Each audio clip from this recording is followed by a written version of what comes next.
The passing of XXXTentacion caught the entire world by surprise, even with the trial for his passing now being completed, resulting in Michael Boatwright, Dedrick Williams, and Trayvon Newsom now sentenced to life inside a prison, with the fourth suspect, Robert Allen, making a snitching deal, getting out with the feds. X's passing still has a lot of unknowns. That is, however, until today. Here's everything you need to know about XXXTentacion's passing. In 2016, XXXTentacion released his debut mixtape titled Members Only Volume 1. At the same time, he was arrested and charged with several crimes. Despite the charges, he continued to release music, and his popularity only grew, as in 2017, he would release his debut studio album titled 17, which debuted at number 2 on the Billboard 200 list. However, in the middle of his music now changing the world and going viral, there was a beef being created between him and Toronto rapper Drake, which would only continue to get larger and larger by the month. Fans and even lawyers during the XXXTentacion trial believe that Drake could be responsible for X's passing. Before X, he said, if anybody, it's Drake. And do you think that for one moment, here today, days after the event, two masked men, right? He came on social media and said, guys, if anybody, it's Drake. Do you think in that time span that they went and they addressed him, they talked to him? No. Do you think sitting here today, years later, any detective has ever asked, Drake or anybody like that? No, they never did that. So you ask yourself, how could that be? And you say, hey, it's so-and-so, you better believe so-and-so is gonna get investigated. But in this case, they didn't do it. They didn't do it because it didn't comport with their version and their narrative. And as law enforcement, I think that they have the obligation to do so. The lawyer states that Drake is responsible for X's passing due to when X posted this on his Instagram. If anyone tries to get me, it was at Champagne Poppy, aka Drake. I'm snitching right now. However, the evidence that I'll be sharing later proves that Drake is 100% innocent. But how did XXXTentacion pass? The day would be June 18th, 2018. XXXTentacion's day starts by him hopping into his all-black custom BMW i8 and heading over to Riva Motorsports, a massive retailer for motorcycle, boats, and off-roading vehicles. Once arriving to the store, X finds a motorcycle that he likes. He then gets told by a seller that they do cash deals for discounts. Knowing this, XXXTentacion then leaves the motorcycle shop. He calls his mom, updates her on buying a new motorcycle. His mother then tells him to pick up his uncle so somebody can drive his i8 back home. XXXTentacion would then drive over to his house, picking up his uncle. The two would head over to the Bank of America, where X would withdraw cash for the new motorcycle purchase that he's making later in the day. Security surveillance even catches XXXTentacion walking into the bank.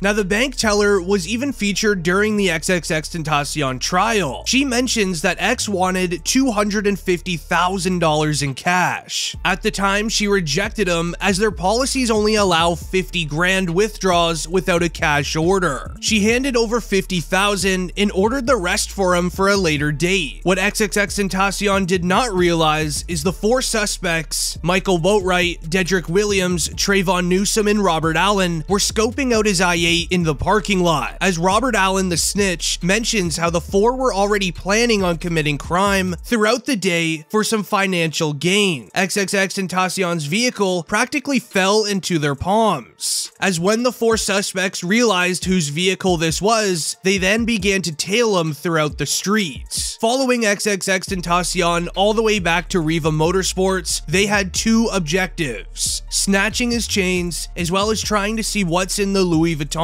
bag. XXXTentacion drives all the way back to Riva for the final time. Arriving at the retailer, all 4 suspects would then begin getting closer, and it was at this moment the suspects created a plan. 2 of the men hopped out of the van and they went inside of Riva Motorsports with XXXTentacion, keeping an eye on him, making sure he doesn't go anywhere, and trying to see what's in the Louis V bag. The other 2 men, they would park their vehicle outside across the street, making sure no security cameras could see them, but what they didn't realize is they were parked right under one. The 2 men that followed XXXTentacion inside of the store, they ended up buying the ski masks and gloves used in the crime no further than 10 feet away from the Florida rapper. The craziest part is, XXXTentacion makes eye contact with one of the suspects as caught on tape. Now, XXXTentacion continues on, looking at motorcycles with his uncle, not realizing that 2 men that are no further than 10 feet want to try to rob him for his diamond chain. X didn't end up purchasing any motorcycle. He would then leave the motorcycle shop still wearing the Louis V bag with all of the cash in it. X then hops back into his BMW and he sits in park for roughly 5 minutes. Sitting in park was sadly the worst decision. This gave time for the 2 suspects inside of the store to run out to the minivan that was parked across the street. When it was time for XXXTentacion to leave, he turns on his vehicle. While trying to exit the one-way parking lot, a minivan then pulls up in front of X's vehicle, blocking him off from leaving the parking lot. With X now stunned, not knowing what to do, 2 men hop out of the minivan, going to XXXTentacion's side of the vehicle, holding firearms, demanding him to roll his windows down and hand the bag of cash over. XXXTentacion refused. This made the men very angry, and with them getting very angry, yelling even louder and pointing their firearms closer, X's uncle in the passenger seat is then seen opening up the passenger door, sprinting out of the vehicle, leaving X all by himself. X continues to refuse handing over his chains and bag. One of the suspects then sprint over to the now wide open door thanks to his uncle, in which we all know then what happened after that.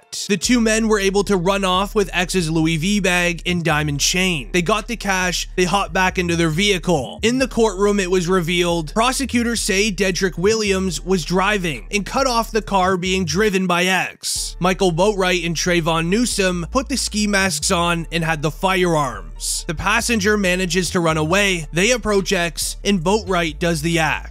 As all of that information was shared during the XXXTentacion trial, as thankfully we had a snitch, which would be none other than Robert Allen. Robert would continue to reveal everything about his passing. We learned exactly how the 50 grand was split between the suspects, as well as X's last words. For the $50,000, Michael Boatwright, Dedrick Williams, and Trayvon Newsom all got $15,000 each. This means that Robert was only given 5 grand. Very interesting, the man paid the least is now the one snitching, as this tweet was also shared. Pictures taken after XXXTentacion's passing, same day shows Michael Boatwright flashing a lot of cash. Defendant now turned state testifies that this is X's cash and the photos were taken hours after the incident.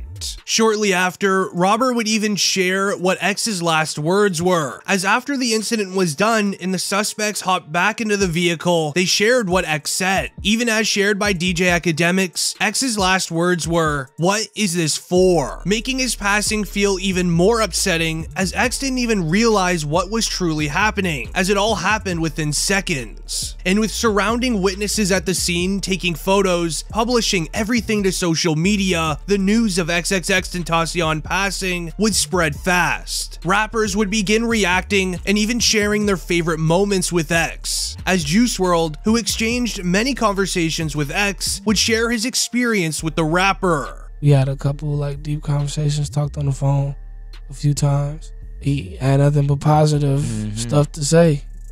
For real, for real. We had respect for each other at the end of the day, and that's what was gonna kind of lead into a friendship. He just said, make sure it's to keep all negative people out of your life, and just make sure that you have good energy around you, pretty much. He'd even hop on a radio station interview where he stated this about the creation of his song titled Legends, who honors late rappers XXXTentacion as well as Lil Peep. And that Legends record, it speaks because you dropped it right after, You know, X. I made the same night he passed away. Wow. Talk about that. Yeah, what was their relationship like? We weren't the best of friends. We had a couple like deep conversations though. He had nothing but good advice. We would even see Ski Mask share how their upbringing was together. I met X in juvenile jail. Both was in juvenile jail spending time. Then we just was like, yeah, we need an outlet to just stop getting in trouble. All we like to do is hit licks and like do hood friends. Long story short, so it's just like, all right, we need to find something to do. So we was like in there just beating on the tables because all you can really do is sit there and stare at each other. So we sitting there beating on the chairs and stuff, and then we just like figured out each other could rap, and then we just like helped each other. Ski Mask would also show how they originally produced their unique, distorted type of music, just like their collaboration song titled Take a Step Back. X recorded my first song. He ordered the stuff off of eBay. It was like a snowball mic. It was like the cheapest mic you could get. It sit on like 3 prongs or 4 prongs, one of those. And it was like just a basic Audacity and like a laptop. So, but that's how we got distorted music. Just like X collaborated with Ski, he'd also go on to make a song with Trippie Redd, who says that they became very close friends as well. I was going to Miami to do several shows, and I performed in Orlando, and then I performed in Miami with X. Ever since I had met bro, we had just became like super cool friends, and now that's my best friend, I could say. Now these two would create a hit song titled F Love, which would amass nearly 400 million views, where Trippie Redd spoke on how he got onto the song with X in the first place. I was in Lil Wayne's studio, and I had recorded over this detail beat. It was Love Chorus, and then I had posted an Instagram snippet, or the day after, matter of fact, and X had texted me and he was like, bro, I need that. I sent it to him, and he was like, bro, I'm putting this on my album. I'm like, all right, bet.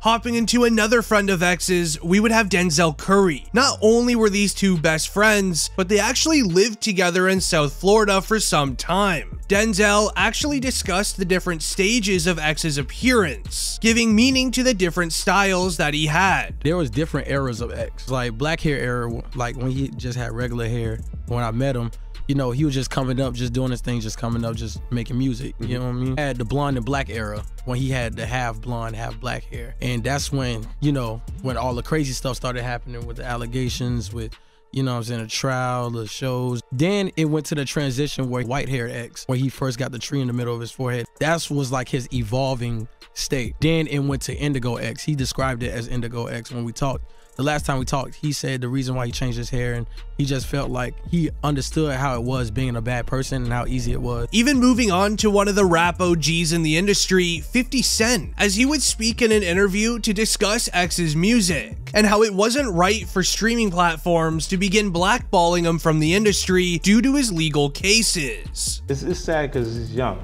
You know, kid, he's just really getting off into his career, really. In a lot of places, he had #1 album, but they wouldn't cover it because of his legal issues. Yeah. You know, and you see Spotify switch. Getting into another longtime rapper of the music industry, we would have Kendrick Lamar. Kendrick had a very soft spot for X. He wasn't afraid to show his respect for the Florida rapper, as following the release of X's 2017 album titled 17, Kendrick took to Twitter to express his love for this project. He tweeted out telling fans to give it a listen by sharing, "Listen to this album if you feel anything, raw thoughts." With X's passing now going viral on social media, Kodak Black would share a lot about X. As he even recently revealed in an interview, X tried to warn him about the negative consequences of his choices. Now this happened right before Kodak would be arrested, as we would see Kodak mention this in an interview. You got like around you, like you were just me like by homeboys, just by how I need to move and stuff like that. It's very obvious that X cared about Kodak, and he didn't want to see him fall down the wrong path. Kodak respected him a lot for that. In fact, Kodak made sure to share his condolences after the news of X's passing broke, with him sharing on Instagram, and I quote, "It's sad to see another rapper lose his life to a senseless crime." We would even end up seeing Tekashi 6ix9ine react to the passing of him as well, where 6ix9ine would say this during an IG clip. I'm just here thinking, sometimes I just feel like I do too much trolling, and tomorrow's not promised, you know what I mean? X spread nothing but positivity, always called me on the phone, "Danny, are you okay? Danny, yo, you doing this the right way. Just try to do more of this. Like, you could call me, talk to me, like, what's going on? Knowing that he was nothing but positive